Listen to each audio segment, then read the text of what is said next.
నియమించేశాడు. అది అయిపోయాక మనం వెళ్ళిపోతాం.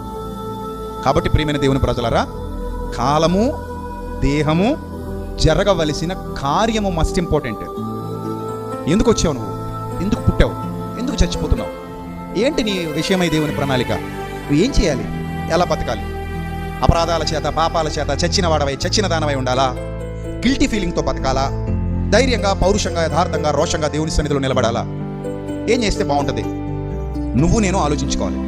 మరలా చెప్తున్నాను, ఒక్క క్రైస్తవ్యంలో తప్ప బ్రతుకు మీద నియంత్రణ ఉండాలని చెప్పబడుతున్న సందర్భాలు మీకు మరెక్కడా ఈ లోకంలో కనబడవు.